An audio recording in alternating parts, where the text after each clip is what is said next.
오늘 저와 여러분이 함께 살펴볼 말씀은 에베소서 1장 3절과 4절 말씀입니다. 오늘 말씀의 제목은 신비적 그리스도와의 연합입니다. 첫 번째, 다음 주엔 두 번째 내용을 여러분이 전할 것이에요.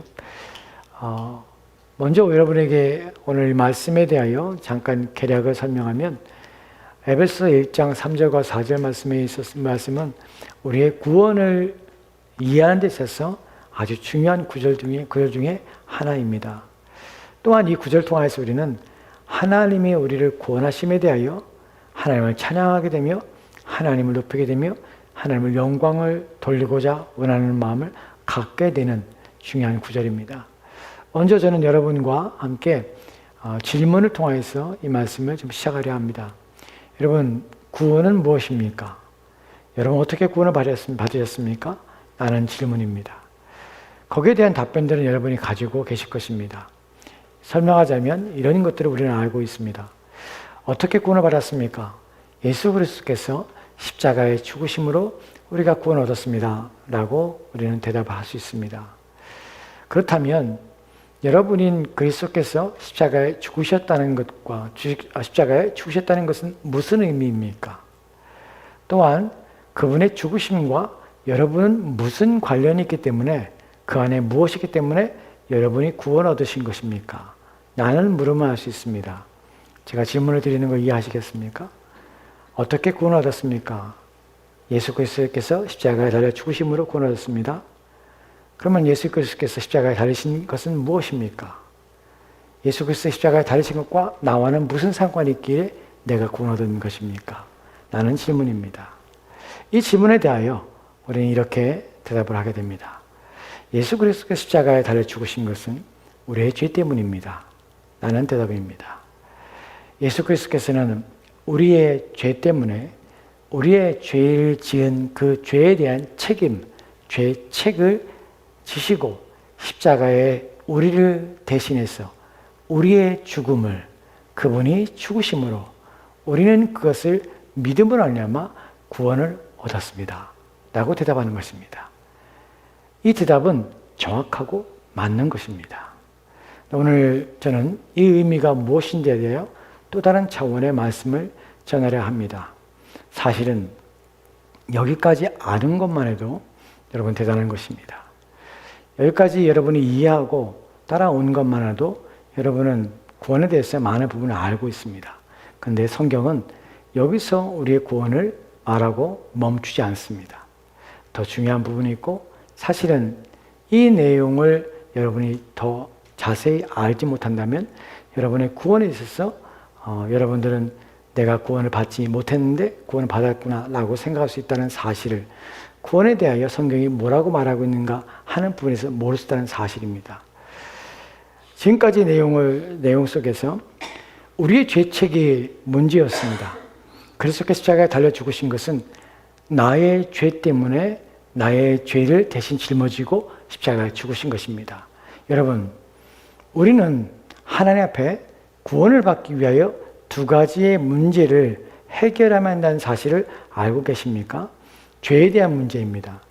죄에 대한 문제에서 우리는 하나님 앞에 설 수가 없는데 죄 문제를 해결하기 위해서는 두 가지의 중요한 죄가 있다는 사실을 아실 것입니다. 하나는 원죄라는 죄가 있습니다. 오리지널 신이라고 하지요. 원죄란 내가 범하지 않았음에도 모든 인간은 죄 가운데 태어나고 죄를 지은 자가 되며 죄인이라고 불린다는 사실이에요. 내가 죄를 짓지 않은데도 그렇게 되는 이유는 무엇입니까? 첫사람인 아담이 하나님과 언약을 맺습니다. 하나님과 언약을 맺을 때 아담은 개인으로서 언약을 맺은 것이 아니라 인류의 모든 조상의 대표자로서 하나님과 언약을 맺은 것이에요. 그래서 우리는 창세기에서 2장에서 하나님과 아담의 행위 언약, 즉 선악과를 따먹지 말라는 행위에 대한 언약을 맺는 것을 보게 됩니다. 선악과를 따먹게 되면 너는 반드시 죽으리라는 하나님의 말씀을 듣게 되고 그 언약에 참여하게 된 것이에요. 그러나 아담과 하와는 하나님과의 언약을 어기고 말미암아 죄를 짓게 됩니다. 그래서 아담의 모든 후손들은 대표자인 아담에 의하여 그 아담과 같은 죄를 짓지 않았음에도 불구하고 우리는 모두가 죄인인 채로 태어나게 되는 것입니다. 왜냐하면 아담의 죄가 우리 가운데 전가되었기 때문에 그렇습니다. 로마서에서는 이것을 내가 죄인인데 내가 아담과 같은 죄를 범하지 않았는데 불구하고 내가 어떻게 죄인입니까? 라는 것에서 우리가 죄인임을 어떻게 증명하냐면 바로 사망이 우리 가운데 들어오게 됐다는 사실입니다. 죽음이라는 것은 하나님의 인간을 창조할 때에 창조의 일부분으로 지으신 것이 아니라 우리 가운데 붙여놓은 것이 아니라 그것은 죽음이라는 것은 바로 죄의 결과로서 우리 가운데 들어오게 됐다는 것이에요. 그래서 로마서에서는 들어왔다는 표현을 쓰는 것입니다. 그래서 우리는 모두가 원죄를 짓고 있고 죄의 전가 가운데 있어서 죄인 가운데 태어나는 것이에요. 이것은 내가 짓지 않은 죄입니다. 하지만 우리는 죄인인 것이에요. 이 문제가 해결돼야 합니다. 두 번째, 원죄 외에 우리는 자범죄라는 것을 짓고 있습니다. 모든 인간은 태어날 때부터 아담이 범죄함으로 그의 마음이 부패하였고 죄에 오염되어서 그 상태가 그의 후손 모두에게 영향을 미쳐 그의 후손으로 태어난 모든 인간은 그 마음과 같이 심히 부패하고 죄에 오염된 상태로 태어나게 된다는 것이에요. 그 부패하고 또한 타락한 마음은 죄를 짓게 된다는 것입니다. 그래서 이것은 아담이 지은 죄가 같지 않고 우리 자신이 하나님에 대하여 범죄하는 성향, 경향성, 이 경향성이 우리의 자범죄를 만들어내게 됩니다. 그래서 우리는 원죄인, 인류의 대표자로서 지은 죄와 우리 자신이 짓고 있는 죄의 문제를 해결해야 되는 것이에요. 그래서 그리스도께서 십자가에 달려 죽으셨다는 것은 바로 우리의 원죄와 우리의 자범죄 모두 다 친히 담당하시고 죽으신 것이에요. 우리는 그것을 믿음으로 구원을 얻습니다. 여기까지가 우리가 알고 있는 내용입니다.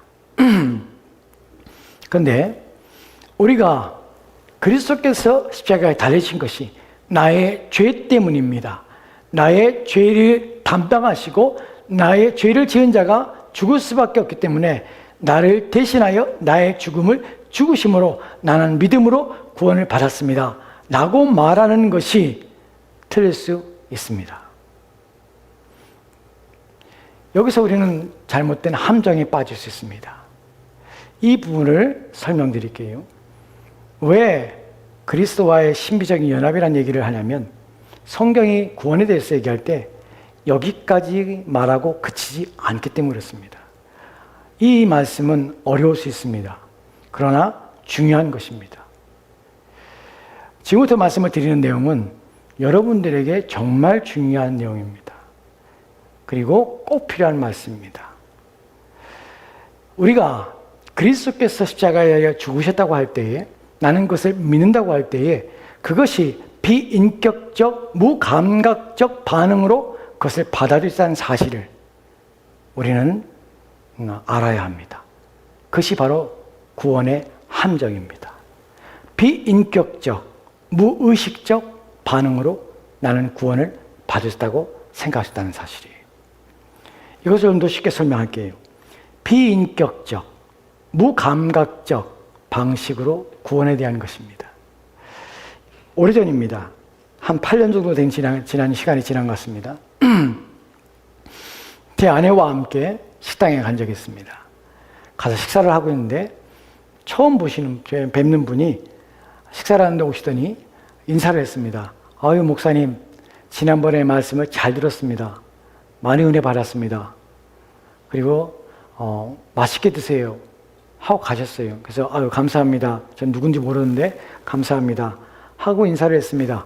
그분은 가셨습니다. 그리고 아내와 함께 식사를 마치고 이제 계산대로 갔습니다. 계산을 하기 위해서. 그때 하시는 말씀이 앞에 분이 나가신 분이 지금 식사하신 거 다 계산을 하셨는데요? 라고 하시는 것이 내가 내야 될 것을 그분이 다 내신 것입니다. 그분 내신다는 말도 하지 않고 식사를 맛있게 하세요 라는 말에 그분께서 돈을 선뜻 내가 져야 될 책무와 책임을, 내가 진 빚을 그분이 대신 갚으신 것이에요. 이것이 나는 그분과 아무런 교제가 없습니다. 아무런 관련이 없습니다. 그분과 어떤 연관은 없습니다. 내가 그분을 몰라요. 처음 뵙어요. 그분은 나를 설교하는 것만 보고 나를 안 것이에요. 나와 어떤 인격적인 관계와 교제와 연합이 또는 어떤 친교가 없이도 그 사람이 내 책무를, 내가 져야 될 모든 내 빚, 내가 갚아야 될 그 모든 내가 가지고 있는, 내가 해야 될 내 책무를 대신 그분이 갚아준 것이에요. 그것을 나는 받은 것입니다. 여러분, 비인격적, 무감각적인 반응으로 우리가 예수 그리스도 십자가에 달려 죽으신 것은 나의 죄 때문입니다. 내 죄를 내 죄를 위해 죽으시기 때문에 내가 그것을 믿음으로 구원을 받습니다. 라고 말을 할 때에 우리는 마치 나와 그리스도는 각기 다른 존재 속에서 그분이 나를 행하신 그 모든 구원의 행위가, 구원의 사역이 내가 그것을 보고, 내가 그것을 알고, 내가 그것을 이해함으로, 내가 그것을 내 것으로 받아들이는 방식으로 구원이 이루어진다고, 내가 구원받았다고 생각하는 것은 함정이고 잘못된 것입니다. 구원은 그런 방식으로 오지 않아요. 내가 내 책무를, 내가 내야 될 그 비용을 그분이 대신 갚아줬는데 내가 그 갚아준 것을 내가 알고 있고 믿고 있고 확신합니다. 하지만 그것은 그분과 나의 어떤 교제가 있는 것이 아니에요. 관련이 있는 것이 아니에요. 그냥 일어나는 것이에요. 내가 그 사실을 내가 받아들이는 것이에요. 이것을 무엇이라고 하냐면 상업적 속죄론이라고 합니다. 많은 사람들이 오늘날 상업적인 속죄론, 즉 그리스도께서 개인적으로 행하신 일들이, 그분이 구원의 행위들이, 구원의 사역이 내가 그것을 알고 있고 내가 그것을 이해하고 있고 내가 그것을 받아들이면 나는 구원을 얻었다고 생각하는 것은 함정이고 거짓말이고 속임입니다. 구원은 절대로 그렇게 오지 않습니다. 구원은 어떤 방식으로 냐면 인격적으로, 감각적으로 우리 가운데 오게 되는 것이에요. 그래서 그리스도를 믿는다고 하는 것은 그분과 나의 각각의 문제가 아니라 그분과 내가 연합적인 관계 속에 들어가게 되는 것이에요. 이것을 말해주는 것이 에베소 1장 3절과 4절 말씀입니다. 한번 보도록 합시다. 찬송하리로 날아갑니다. 바울은 지금 뒤에 나온 얘기에서 찬송하리라 하는 것이에요. 이 찬송하리라는 것은 명령형입니다. 찬송합시다 라는 것이에요. 나는 하나님을 찬양한다 라고 말하는 것이에요.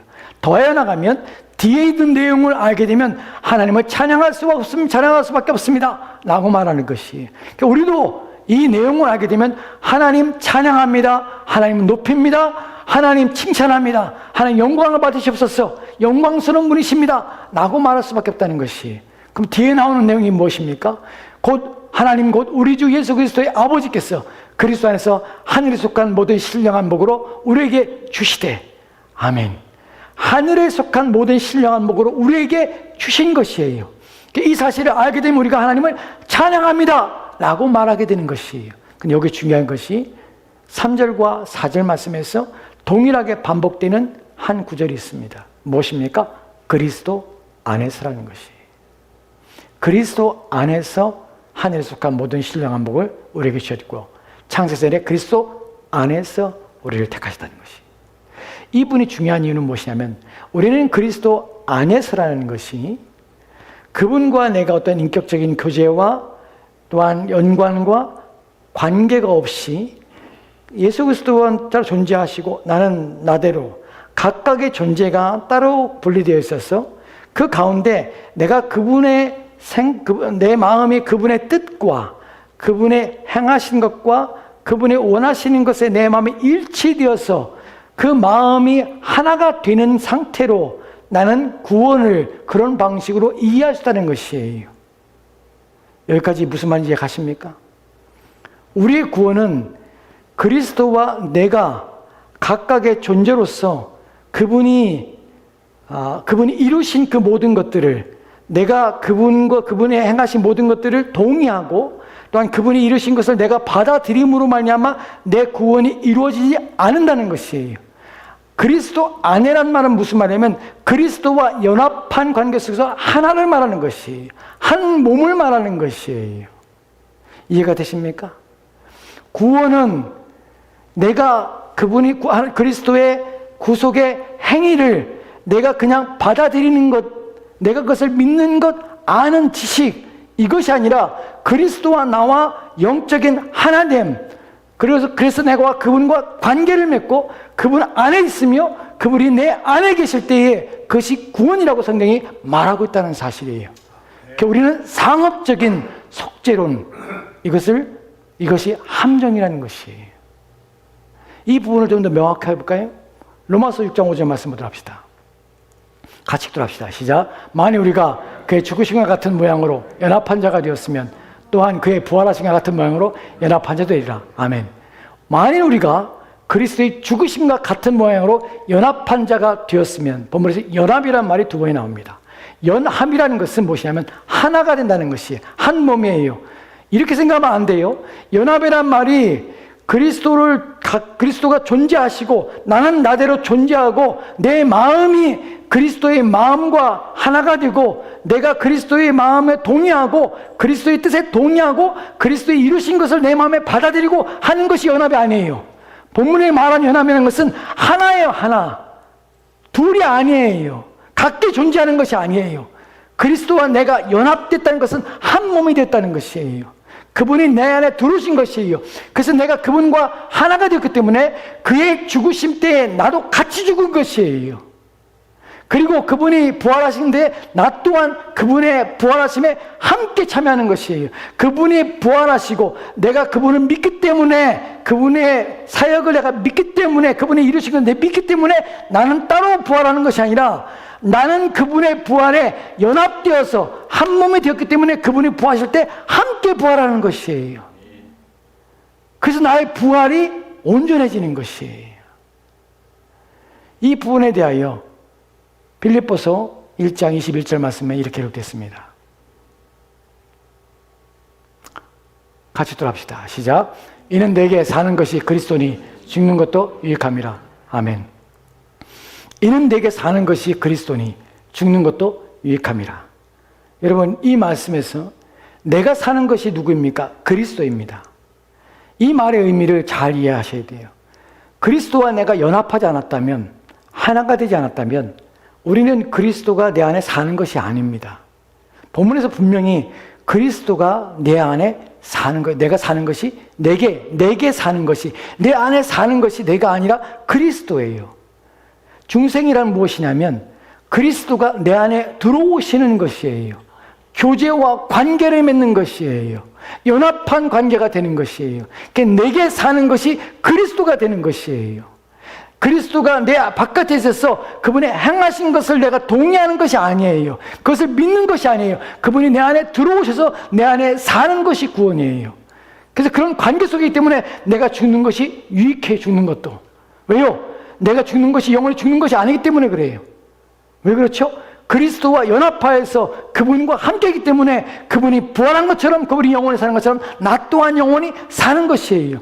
이 부분에서 부활이 중요하게 이해가 되는 부분이 무엇이냐면 나의 부활은 단순히 그리스도께서 부활하신 후에 내가 따로 부활해서 내가 살아나는 것이 아니라 그분의 부활에 연합한 자가 되어서 그분이 부활할 때 함께 부활한다는 의미예요. 우리의 부활이 확실한 이유가 무엇입니까? 구원받은 사람이 중생한 사람의 부활의 확실성은 무엇이냐면 내가 그리스도를 믿기 때문이 아니라 그분이 안에서 내가 교제하고 그분과 연합한 상태이기 때문에 그분의 부활을 보니까 나 또한 부활을 하는 것이에요. 그래서 확실한 것이 이 부분을 에베소서 2장 4절과 5절 말씀이 이렇게 기록됐습니다. 같이 돌아봅시다. 시작. 공의를 풍성하신 하나님이 우리를 사랑하신 그 큰 사랑을 인하여 허물로 죽은 우리를 그리스도와 함께 살리셨고 너희는 은혜로 구원을 받은 것이라. 긍휼이 풍성하신 하나님이 우리를 사랑하신 그 큰 사랑을 인하여서 허물로 죽었어요. 에베소 2장 1절 말씀하는 것처럼 2장 1절에 말하는 것처럼 허물과 죄로 죽었던 우리라는 표현을 씁니다. 우리는 살아있지만 영적으로 하나님 앞에 죽은 존재인 것이, 영혼이 없다는 말이 아니라 영적으로 죽어서 영적인 것에 무감각하며 알 수도 없는 상태에 있던 것이에요. 허물로 죽어있던 우리를 그리스도와 함께 살리신 것이에요.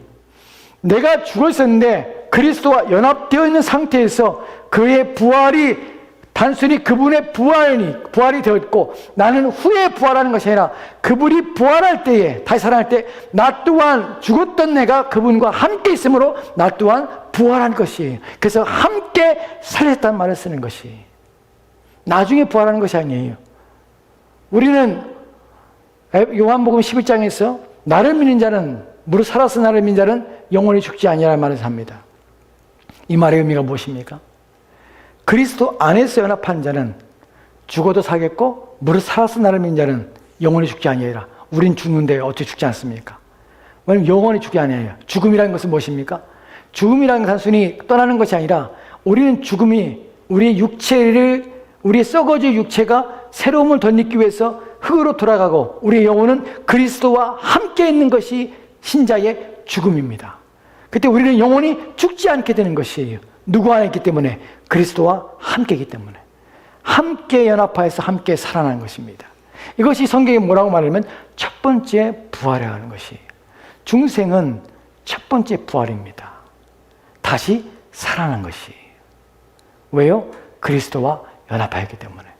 그래서 갈라디아서 2장 20절 말씀에 이렇게 말하고 있는 것입니다. 같이 읽도록 합시다. 시작. 내가 그리스도와 함께 십자가에 못 박혔나니 그런즉 이제는 내가 사는 것이 아니요 오직 내 안에 그리스도께서 사시는 것이라.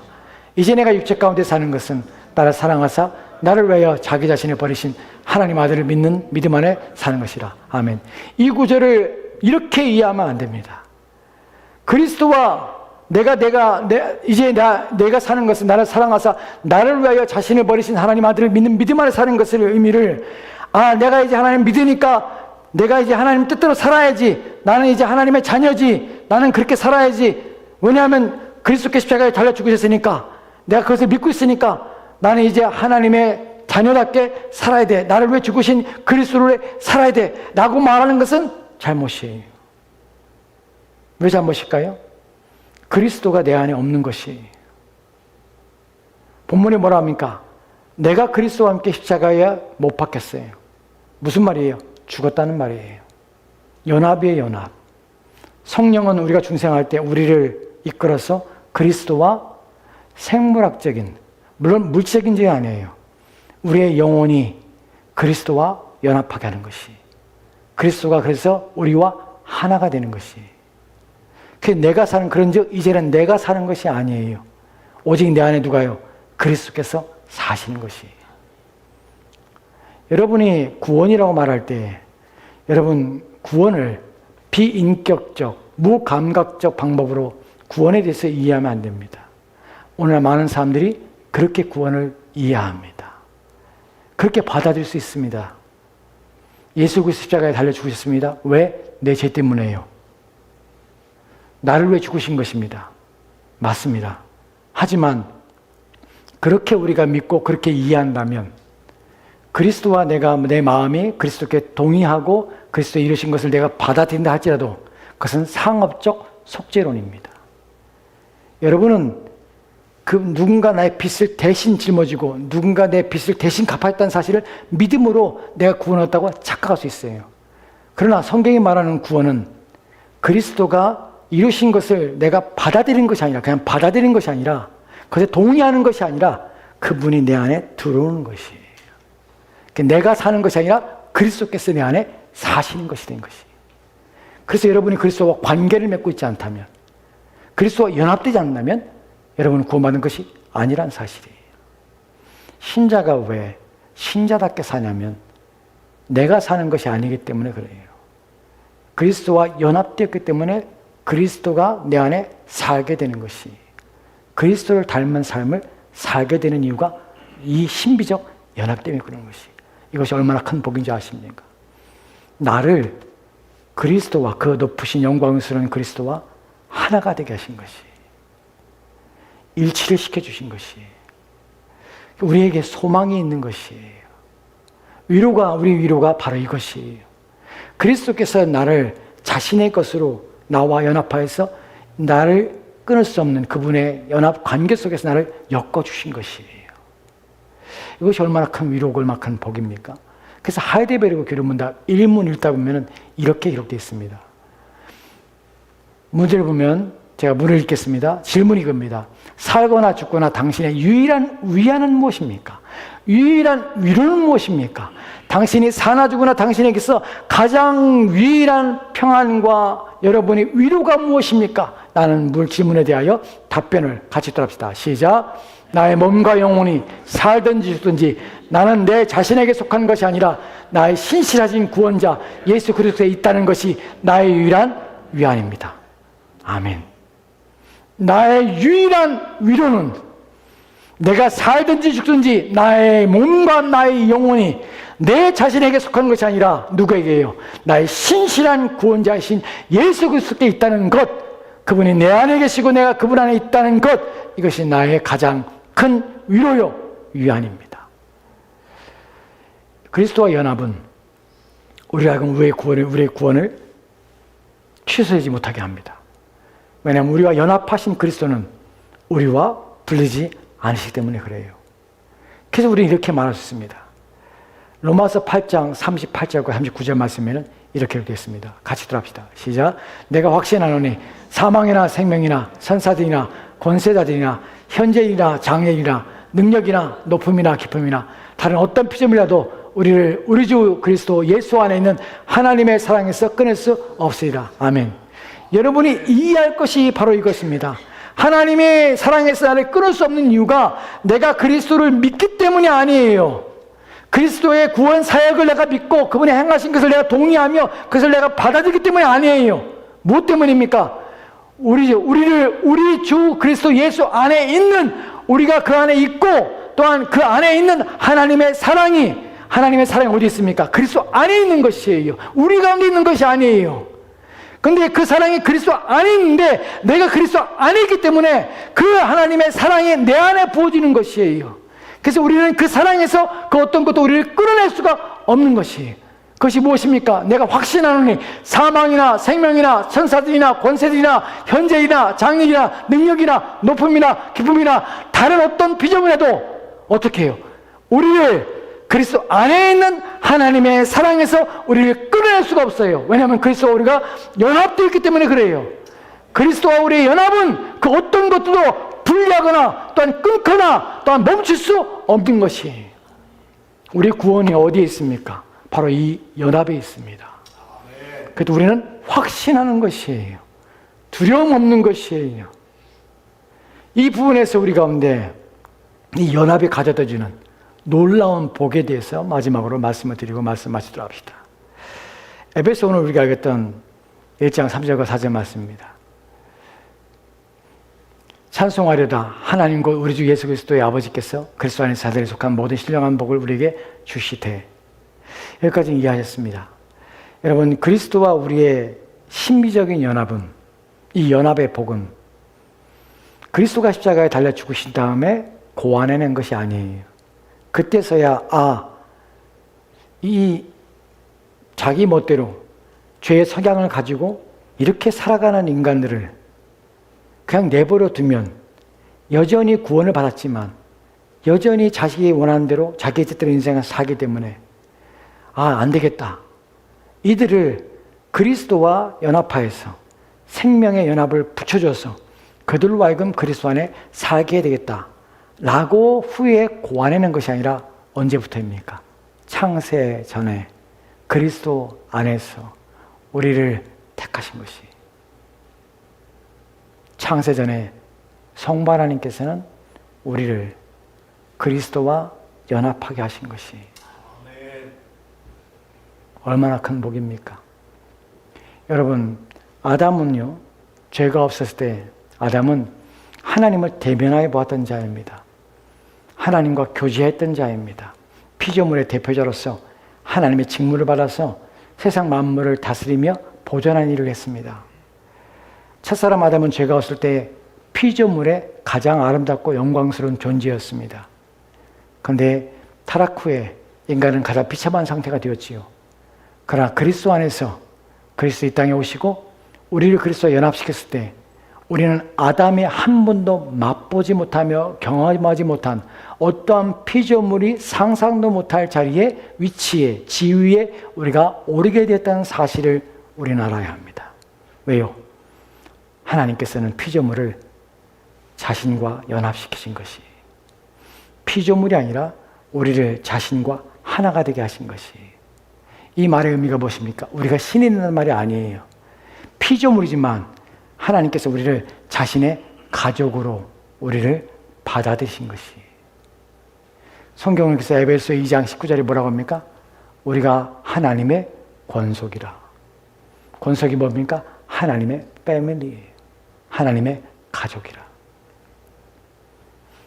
그리스도와의 우리 신비적인 연합은 우리로 하여금 하나님과 가족이 되는, 그래서 하나님을 아버지라 부르는 그 자리에 우리를 부르게 한 것이에요. 아담이 만약에 범죄하지 않았다면 우리는 아담을 속상해하지요. 아담이 범죄하지 않았다면 우리는 에덴 동산에 얼마나 편하게 샀을까. 하지만 아담이 범죄하지 않았다면, 물론 범죄했다는 것이 잘했다는 것이 아닙니다. 범죄하지 않았다면 아담은 피조물 중에 가장 영광스러운 자리에서 하나님과 대면하여 보고 교제하는 그 수준에 머물러 있을 것이. 그러나 그리스도 예수께서 우리 땅에 오신 말미암아 우리 가운데 죄가 더한 곳에 은혜가 넘쳐서 아담에 통하여서 아담의 범죄로 말미암아 우리의 지은 모든 죄를 사할 뿐만 아니라 그 죄를 사하는 것 이상으로 우리에게 하나님께서는 더 큰 복을 주셨는데 바로 하나님의 가족으로 불러서 하나님과 연합한 관계를 맺게 하심으로 피조물 이상의 지위에 우리를 세우셨다는 사실입니다. 이것은 우리에게 주신 복이 너무나 크고 우리가 찬송하려다 할 수밖에 없는 은혜입니다. 여러분, 저와 여러분은 이런 구원의 은혜 가운데 있습니다. 저는 여러분이 상업적인 속죄론에 속지 마셨으면 합니다. 비인격적, 무감각적으로 우리는 복음을 받을 수 있습니다. 그리스도와 아무 상관없이 그분의 이루신 것을 내가 믿고 그분이 내가 짊어질 내 책임을 다 지불했다는 사실을 내가 알고 동의하며 그것을 받아들일 수 있습니다. 그러나 그리스도와 나는 하나가 아닌 상태로 각각의 다른 존재로서 다른 객체로서 그런 관계를 가질 수 있습니다. 이것은 참된 믿음도 아니고 구원도 아닙니다. 구원은 그리스도와 여러분이 하나가 되는 것입니다. 한 몸을 이루는 것입니다. 그래서 내가 사는 것이 아니라 그리스도께서 사시는 것입니다. 이것이 구원입니다. 같이 기도하도록 합시다. 하나님, 오늘 주의 말씀을 통해서 우리의 구원이 비인격적으로 또한 무감각적으로 이루어지는 것이 아니라 인격과 인격이 하나가 되어서 연합되어서 한 몸을 이루어 성령의 역사로 말미암아 그리스도와 우리가 한 몸이 되게 하시고 하나가 되게 하심으로 그 연합 가운데서 그리스도께서 이루신 모든 것이 우리 것이 되고 그리스도께서 성취하신 모든 것이 우리의 성취가 되어 우리로 하여금 하나님 앞에 서게 하시고 하나님의 가족으로 부름받는 그 귀한 위치와 또한 귀한 자리에 서게 되었음을 주의 말씀을 통하여 우리가 깨닫게 됩니다. 이 복이 얼마나 큰지요. 이 은혜가 얼마나 큰지 깊이 깨닫고 그리스도와 신비적인 연합을 이루게 하신 성령께 감사할 뿐만 아니라 우리가 이 세상을 떠나며 또한 영원한 나라에 들어갈 때까지도 또한 그곳에서 영원히 그리스도와 연합된 가운데 하나님의 가족으로서 살 것을 생각하며 하나님께 무한한 감사와 영광을 돌릴 뿐만 아니라 속히 그날이 오기를 기도하며 바라며 그리함으로 내 안에 그리스도가 나타나며 드러나는 삶을 살도록 도와주옵소서. 주께 함께 원하며 예수님 이름으로 기도합니다. 아멘.